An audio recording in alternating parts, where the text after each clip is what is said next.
Hare Krishna.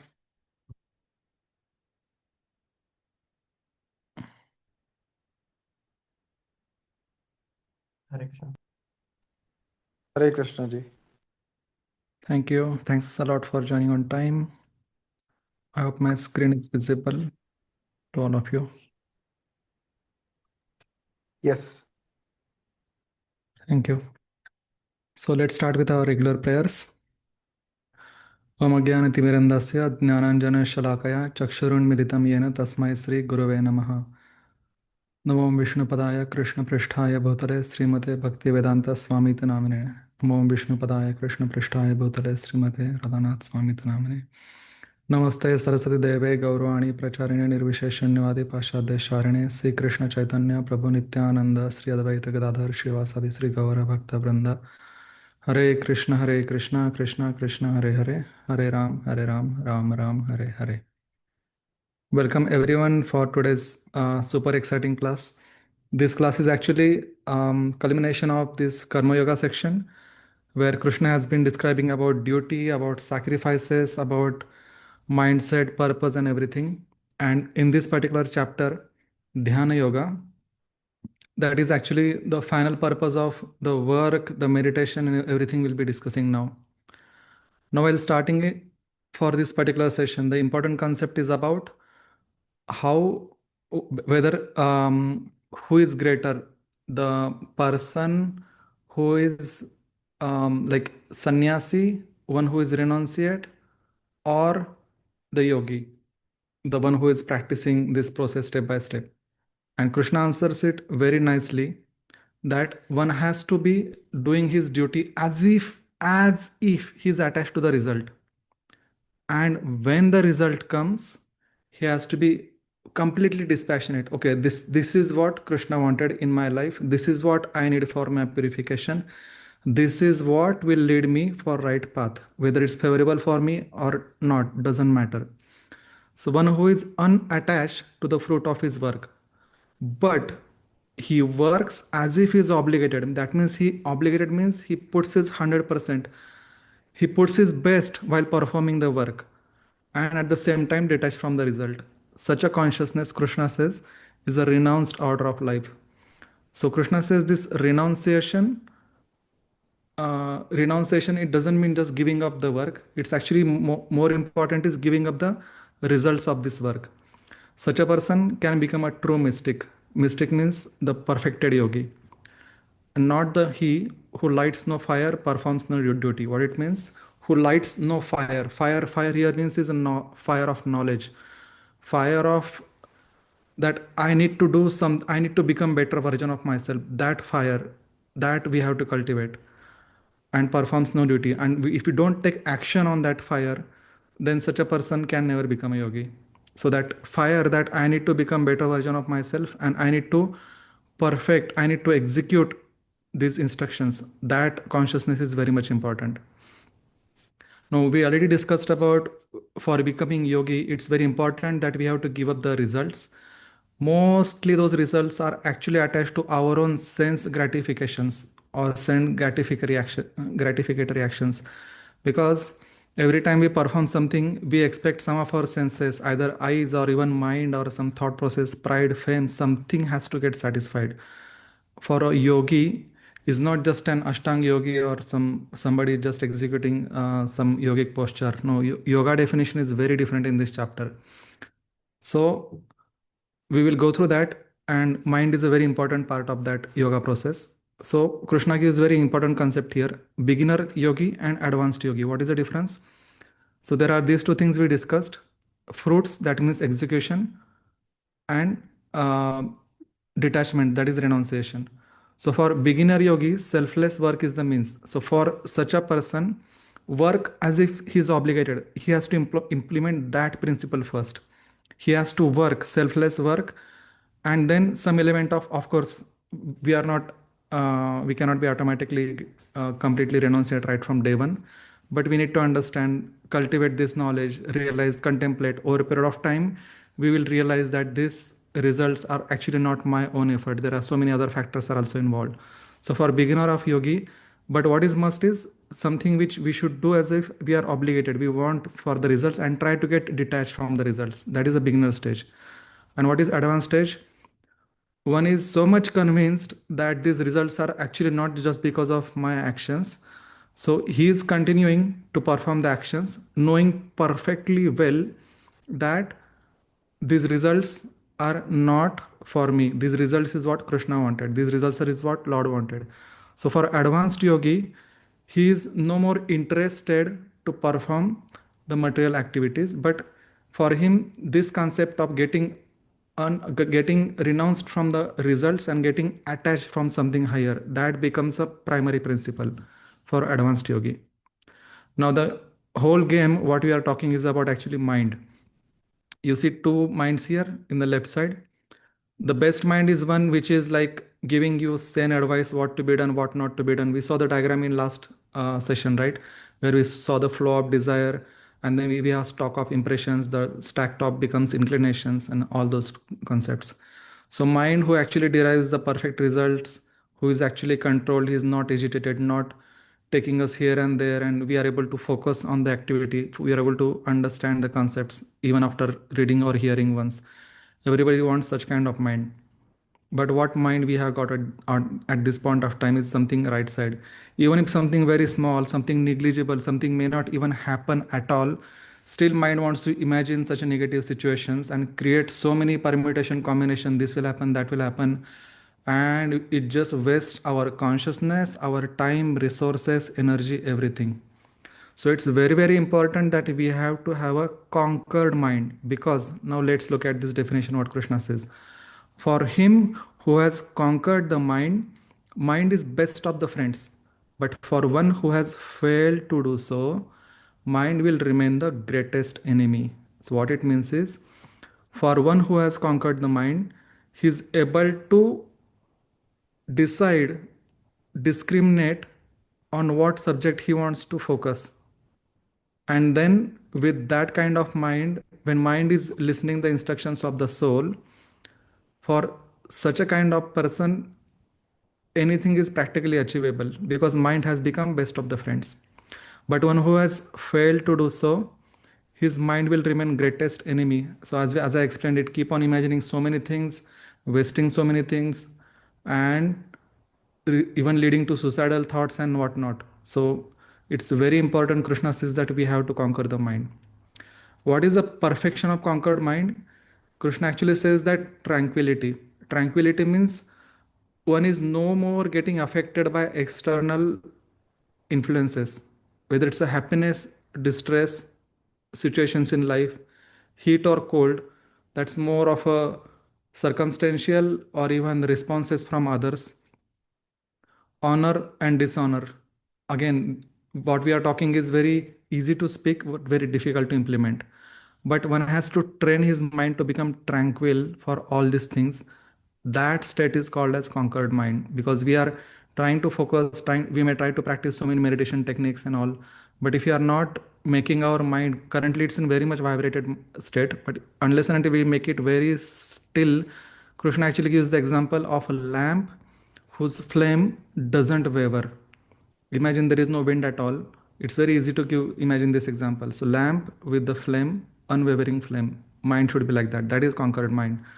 And such a mind is fully satisfied with the amount of knowledge and realization which comes with it. The inner realization and the inner knowledge. It's as you can see the soul, if you remember the diagram again, soul with transcendental senses, transcendental heart, transcendental desires. When we are able to access that energy directly, that access to the supreme soul, the Paramatma soul, then it becomes very easy for us to become satisfied. We don't need any external approval for any of our actions, speech, or thoughts. And this such a mind is very equanimous towards everybody, including friend, enemy, neutral person, sinner, saints, literally everybody. Now, to acquire such a mind, there is a very interesting process, and it's not that this is a very impossible process to be practiced in jungle itself. Principles what Krishna has spoken, they apply for all the ages, including this Kali Yuga. So let's look at the principles. Lives alone in a clean, secluded, and sacred place. So for meditation techniques, I mean, we cannot, we can be in a crowded place, technically speaking, but when we are meditating, we have to be alone with ourselves. Alone means not just sitting in one room and then thinking of thousand things. Mind need to be alone. Mind should not be thinking of anything else. That's more important. Lives alone in a clean, again, think on the level of cleanliness of mind, secluded and sacred place. In practical practice, Krishna is also recommending hold body, head, and neck very straight and still. Now, this posture is actually comes by the practice of yogasanas, because this, as you can see in later slides, these yogasanas are important stage, but one of the stage and not the final mean while performing such kind of yogic practices. So this one, if you are able to sit very straight and if you are able to be sit for still, this, when the physical body is not moving so much, it affects on our psychological constitution and also on our subtle body, that is mind, intelligence, and everything. So if you can have your still body to start with, then the same thing can permeate inside as well. And you should be free from any desires and feelings of possessiveness. So again, possessiveness, as soon as we possess, okay, I need to get this, I need to get that, I need to acquire that, I need to plan it, all these kind of thoughts of possessing and enjoying, we need to stop it.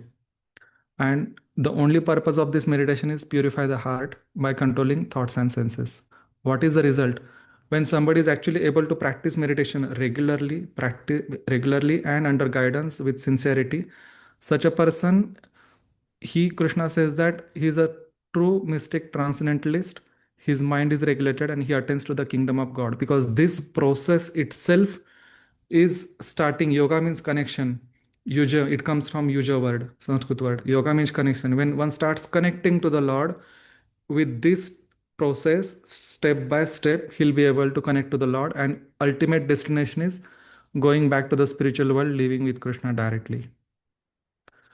Now, there has to be some perks, right? Perks in the sense, now this slide is not any of us, but this is just a theoretical understanding what happens if somebody has actually achieved such a kind of stage or trance or samadhi. What happens for such a person? Now, Krishna is saying that we have to practice this yoga with determination and faith. Most important, faith. When we are practicing it, oh no, what if there is no God at all? What if this is not there? What if I'm just wasting my time? What if this and that? That basic faith has to be there in the process, that by practicing this, I will observe what changes are happening in me. I will observe whether mind has become more focused, more tranquil, and then developing that determination that I have to do it on daily basis. And we have to convince our intelligence by practicing, by reading, by associating with people who are actually doing this process. We can develop such a intelligence with sustained by full conviction. Now, after developing this inner conviction, inner determination, if somebody is able to practice this process, the best perk is his mind becomes pure. Can you imagine? Pure mind without any kind of exploitative, without any kind of negative thoughts, simply pure mind. And for such a pure mind, there are no more contaminations. As you see, imagine the again slide from the last section, the desire getting originated, spiritual desire getting again different levels of contaminations by ego, by mind, by intelligence, and everything. When mind is pure, which is actually more contaminated compared to other layers, intelligence and ego, if we are able to purify the mind, then we are having direct connection with the super soul, and that happiness which we derive by connection with the super soul is beyond description. It's called as transcendental happiness. And such a person who is actually very happy, he feels so content and satisfied within that he definitely doesn't need anything external for his sense enjoyment. He just wants to get connected to that happiness. So much happiness come from within. Now, if one is able to, even once able to taste and connect to the Lord in such a state, then he just strives again and again to get that connection back. And in any kind of difficulties in life, he's never shaken.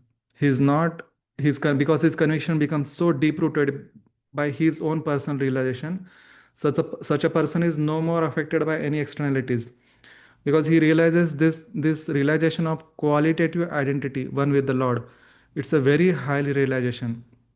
What is the quality of Lord? Sat Chit Ananda, full of truth, Sat Chit, full of eternity, Ananda, full of bliss. So, whatever bliss one we can imagine, the highest bliss as a soul we can imagine, and the eternality and the truth means everything is not imaginary, it's on solid platform of truth. So, that happiness is something which is definitely beyond what we can experience in this material world.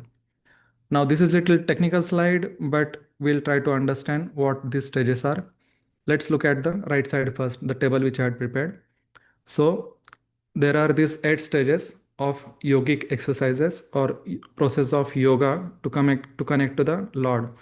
So the first is yama, then niyama, asana, pranayam, pratyahar, dharana, dhyan, samadhi. What is it? Yama.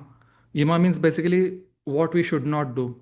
Like we should not be drinking or having intoxications. We should not be having um, things which are agitating to our minds. So there are quite a lot regulations are there. They're called as social regulations because the first is we are cutting off our body from all these negative things. These are don'ts. Now the next is niyam. Niyam means the things which we should do. Niyam means we have to do it on regular basis. So these are personal rules. Now they are positive things. We have to have some regulations, right? What time we sleep, what time we wake up, what we eat, how we behave, how much we eat. All these kind of things come in the niyama category. The third, asana, that is typically called as yogasana. Now there are multiple yogasanas, and Krishna also mentioned that we need to keep our body, particularly the back, head, neck, in the straight line. It comes in this particular yogasana categories. Why? Because to practice next 5 stages, if body is having so much of pain, if somebody is not having a regulated lifestyle, if somebody is just doing whatever he wants, his body, knee pain, this pain, that pain, one cannot just by sleeping on couch and practice yoga. So this practicing of these asanas, it helps. Now this is not the final stage, but it does help. It's a stepping stone, solid stepping stone for the next stages. So these physical disciplines are. Stage is pranayam. Now this comes to the little inner level, prana level. The it's called as emotional discipline, but it's actually little deeper where we do breath control. There are different types of brahmari, kapalbhati. There are different types of breath control, and they how they help is our breath is very much connected to the state of mind. I mean, you might have seen when you are agitated, breath is so fast. When you are very calm, or even if mind is agitated, just take deep breath. Automatically, mind calms down. Even if you are started learning driving, for example, you are tense. What should I accelerator or brake or this and that? Just take one deep breath. Mind automatically becomes calm. You can think more clearly. So these pranayam techniques are also very important to calm down the mind. Now, next four are little not so much discussed stages, but they are very important stages in the yoga. The pratyahar stage actually goes much deeper, more than what breathing control, what we can see. The first four we can see externally, next four are very much internal. Pratyahar is particularly what even we imagine, even when we close the eyes, what comes in front of us. So this is very much about there is yoga nidra, and there are some techniques which comes in this category, which what kind of resolution we are taking, what kind of consciousness, how we are focusing on our body, what kind of visions we are trying to generate with our resolution. So all these techniques, they come in the pratyahar category. Now with this, when the entire body is in control, mind is calm, and then we are even able to decide what exactly comes in our mind. The next stage comes is dharana. This particular focus stage is a very foundational stage for next 3 months, because dharana means for short duration, maybe even for 5 seconds, maybe half a minute, maybe 5 minutes, we are able to control the mind and we are able to focus on something. Of course, mind goes away. Again, we gradually come back, again focus on some time. This is the dharana stage. Dharana means at least for some limited amount of time, we are able to focus on the object of our attention or meditation. The next is dhyana. Now, dhyan is actually the similar stage like dharana, but much elongated stage. In dhyana, we have a control of how long we want to meditate. It may be few minutes, few hours, or even like entire day. Person who is in proper dhyana stage, he is aware of his mind and external realities, and he is able to control it for whatever time he wants. That is the dhyana stage. The samadhi is complete absorption. In this trance stage, the effects which we discussed in the previous slide is where we one gets connected to the Lord. He is no more related to external this world. So in this samadhi stage is what Krishna is saying that one needs to achieve in this body, because this body is actually meant for it, and there are techniques which are mentioned in this particular chapter. So there are multiple verses I had mentioned on the left hand side where Krishna gives various references about how to practice these stages back and forth. Important point is the control of mind, the most important point, where Krishna advises to whenever mind wanders, just catch it gently and bring it back. We cannot just artificially, oh no, I need to just meditate and I need to think about this. Doesn't work. We have to be very persistent, very consistent, and focused. As and when mind goes somewhere else, we should know we are distracted from the focus. Catch mind, bring it back. Krishna says self-realized person, that is this particular dhyana and samadhi stage particularly, he sees me, the Supreme Lord, everywhere. So Krishna is saying that person who is able to go to samadhi stage, it's not that he has to be in closed eyes only, but he is able to see the Lord's hand, everything, whatever is happening around him by the will of the Lord. That is most important. That is the perfection of this samadhi. And he is not able to see just physical objects, he sees true equality in all beings. So whether they are happiness and distress, he is not very sad or he is not very happy, he is not envious, he is not angry, he is not very much lusty or any kind of anartha towards anybody else.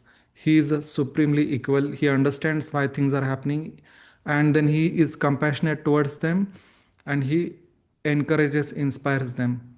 So these are the important stages in the stages of realization. Now, Arjuna has a very big and important question. He says, Krishna, come on. This control of this mind, what you are talking about, is practically impossible. And then if I get time, end of this session, I would like to touch this encounter of Arjuna in Nivatakavacha stage, in heavenly planets, and then Urvashi stage, if time permits.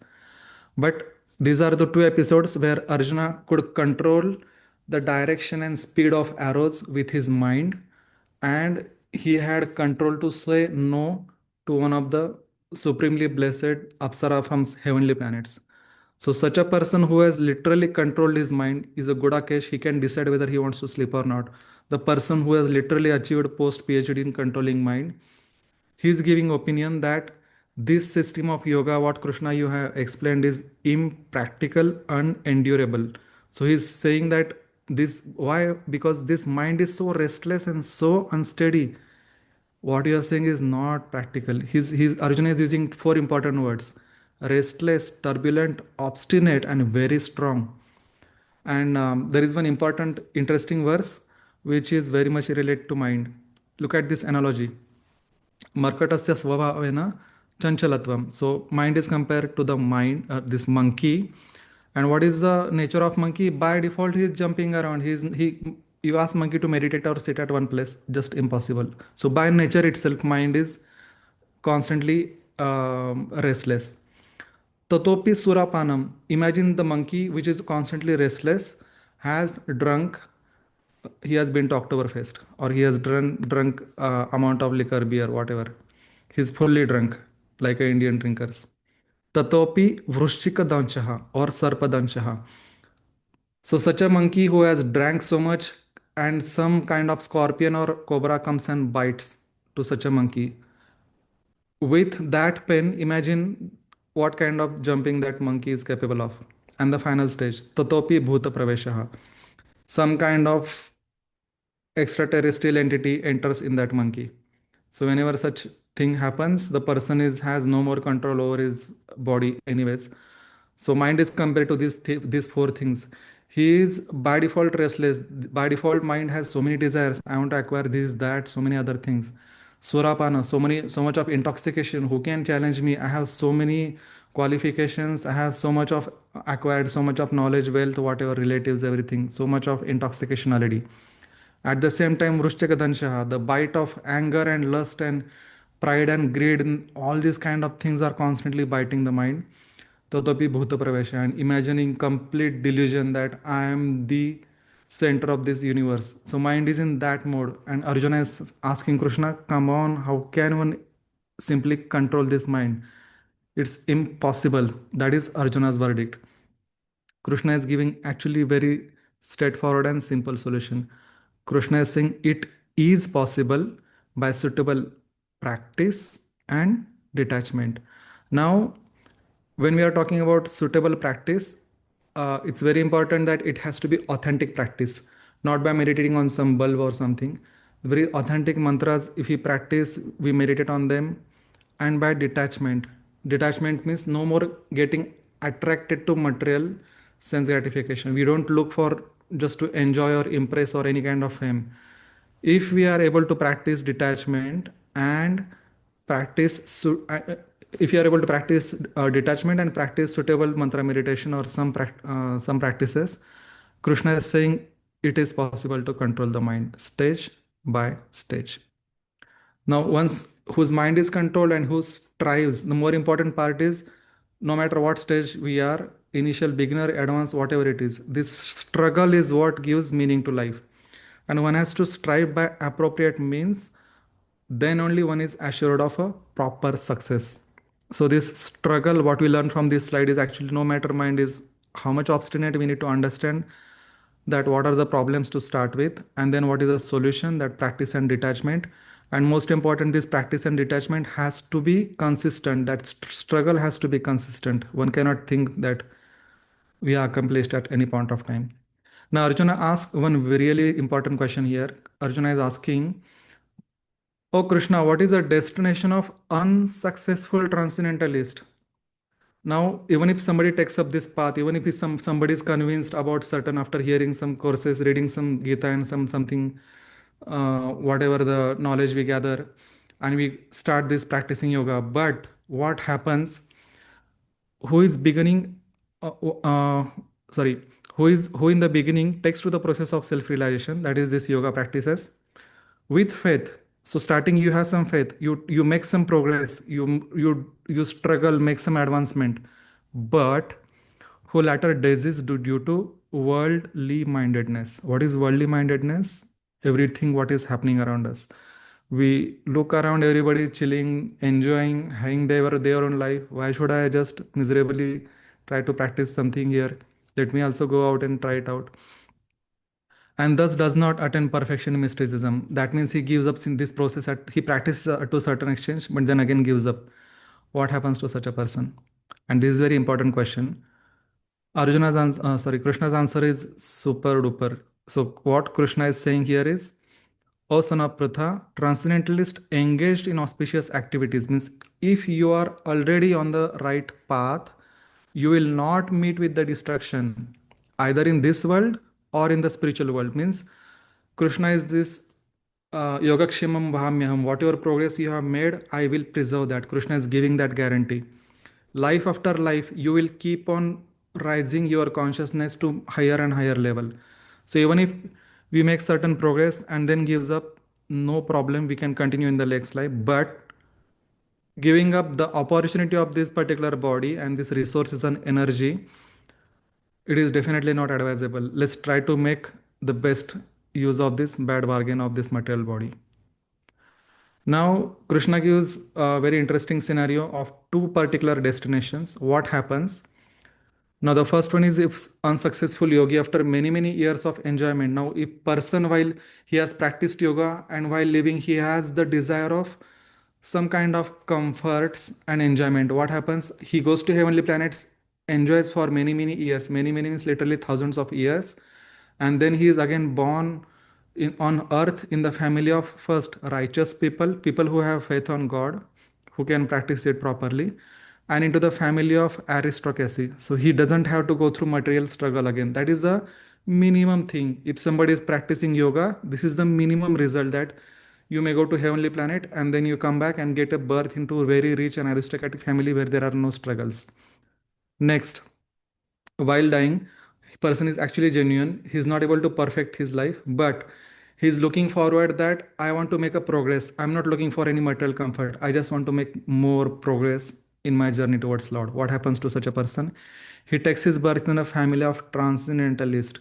These people are all born principled people who are already know all the basic Vedanta, all this Siddhanta, and by birth only he gets into that atmosphere. You can see many of the sannyasis and many of these great accomplished sages, they already are blessed with such atmosphere, who are surely great in the wisdom, these families. Such a birth is, by the way, is very, very rare. You look around the families, such a families who are actually having that atmosphere is very rare.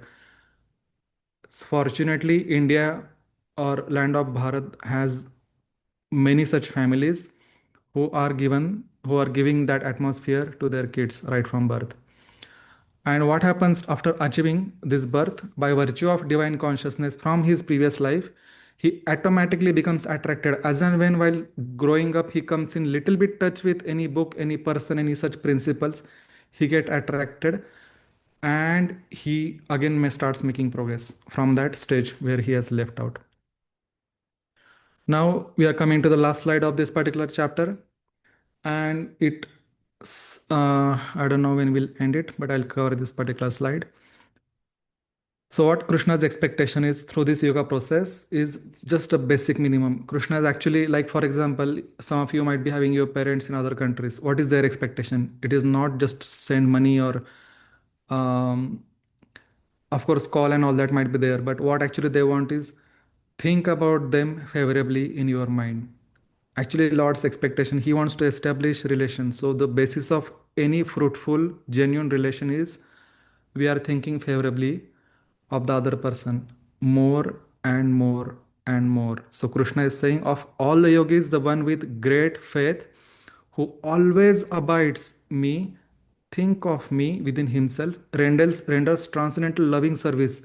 Now this transcendental loving service, it originates right from the thought process and then translates into physical process where if we are given resources, we definitely would like to render some service to Lord and his devotees. Such a person is most intimately united with me in yoga and his highest of all. That is my opinion. So that is a perfection. What Krishna is asking, this is actually the description of samadhi stage. What Krishna is asking, he just wants to reconnect ourselves back to him. That's the basic minimum things what Krishna is actually asking.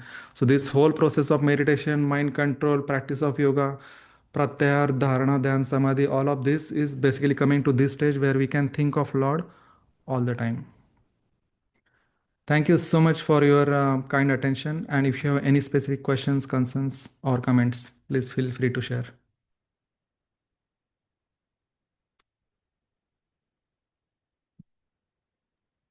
Hare Krishna. Hare Krishna. Yes. Today's session was really good, Shriramji. Actually, I mean the fact that especially me, I get attracted towards any kind of spiritual talks or spiritual thing already gives me a lot of confidence. I think I would continue my journey this way. Surely, surely, definitely. Yeah, thank you. Thank you. It's not just you, everybody who is attending this session with the desire to know about Gita, we are all making this progress and we are on our own journey. That is assurance by Krishna actually. Right, right, right. Yeah, thank you. Thank you. Anyone else?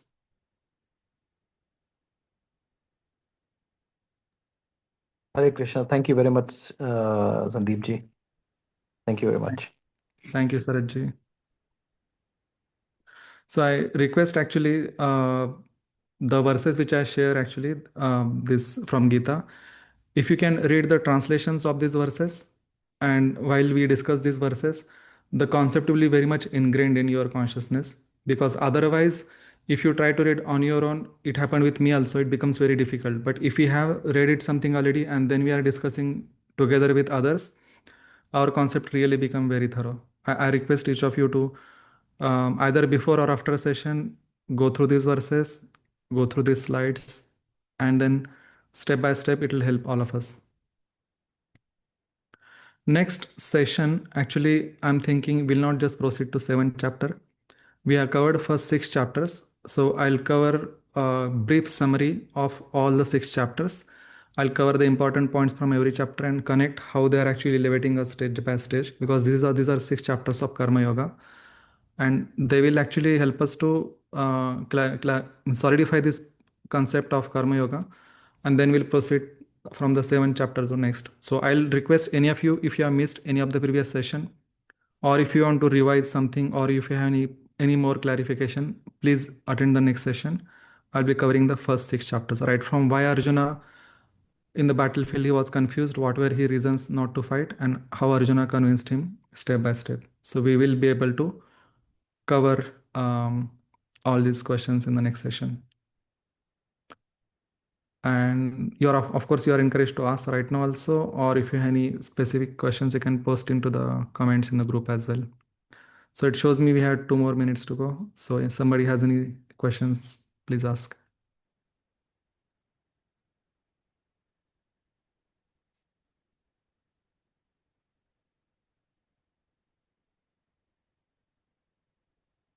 This was a little technical side.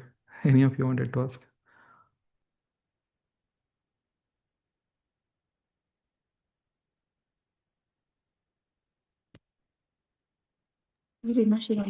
No, I think thank you very much. Thank you very much. Okay, thank you. So my just one comment towards end is there are different yogas: Karma Yoga, Jnana Yoga, Dhyana Yoga, Ashtanga Yoga, Hatha Yoga. Even there are these various yoga stages what we see here. We actually do not demean any of this. We do not actually use this ladder word where this is a minimum yoga, and then once you advance you go to next level. Means Karma Yoga is lower, Jnana Yoga is lower. It's actually not like that. For us, we need to understand what is yoga. There are many ways to connect to the Lord: by doing our service properly, by thinking is favorably, doing direct service. So there are various ways we can connect to the Lord. So all these yogas we respect, and we understand, and we apply their principles in practical life. That is very important. And I'm really grateful to each of you for helping me to go through these concepts again. And see you in the next session. Thank you so much for joining. We'll just chant our one Hare Krishna, and then we'll end this session. Hare Krishna, Krishna Krishna, Hare Hare, Hare Rama, Rama Rama, Hare Hare. Thank you. Thank you. Thank you so Thank much. you. Hare Krishna. Thank you. Hare Krishna. Thank you. Hare Hare Krishna. Krishna.